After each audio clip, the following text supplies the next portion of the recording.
Hello, Scholarship Gold community. This is Nancy Manning. I'm one of the consultants here at Scholarship Gold, and today I would like to talk to you about two financial applications that colleges and universities use. The first one is the FAFSA. That stands for the Free Application for Federal Student Aid. Virtually every college and university uses this application. In particular, it's required if your student is going to take out a federal student loan. The second one is the CSS-Profile. It's used mostly by colleges that have large endowments, and there's over 400 colleges and universities that utilize it. So first, let's talk about the FAFSA.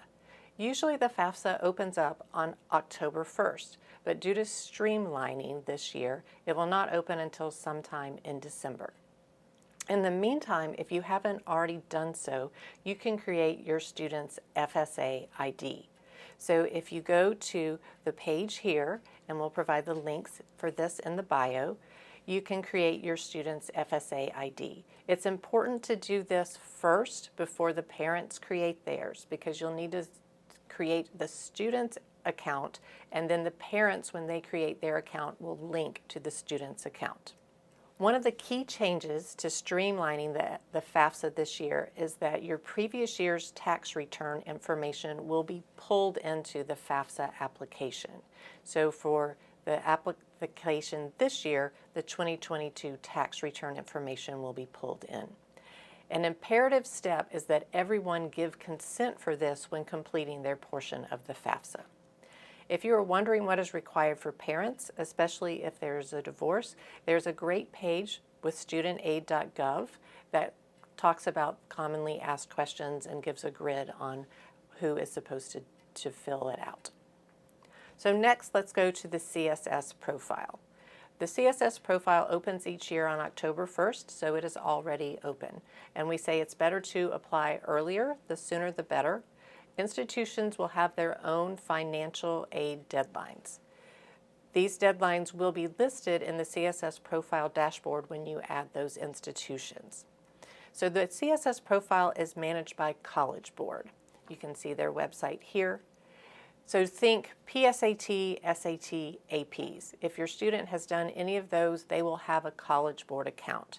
If they do not have a College Board account, then you can create a free account here.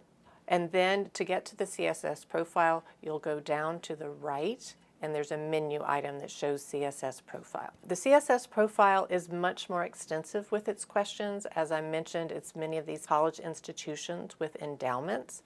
So usually both parents must complete the application.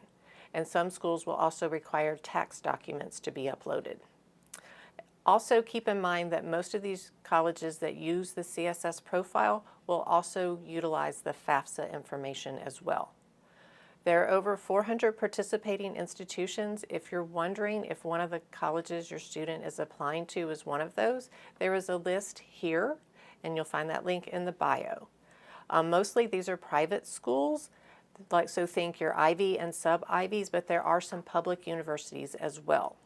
UNC Chapel Hill, the University of Virginia, and Georgia Tech are some of these colleges. Some of the more local colleges that our students apply to that utilize the CSS-Profile are Davidson, Duke, Emory, Sewanee, Vanderbilt, Elon, and Wake Forest. So what are our recommendations? The first year we recommend completing both the FAFSA and the CSS-Profile for those participating institutions, even if you don't think you'll be eligible for need-based aid. You may be pleasantly surprised, and at the very least, you will have a gauge of what the colleges and universities are providing that first year.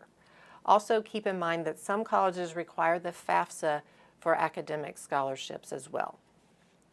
If you need assistance completing these forms or have questions, I'm only an appointment away. You can schedule an appointment at this link here, and you can be either at the Lake Wiley office or via Zoom. I do have a background in finance. I'm not a CPA, but I have expertise in completing these forms. I've attended several webinars to find out what the latest updates are, and I've helped many families already. So please feel free to book an appointment, and Again, this is Nancy Manning at Scholarship Gold. Thank you for watching, and I hope this video was helpful.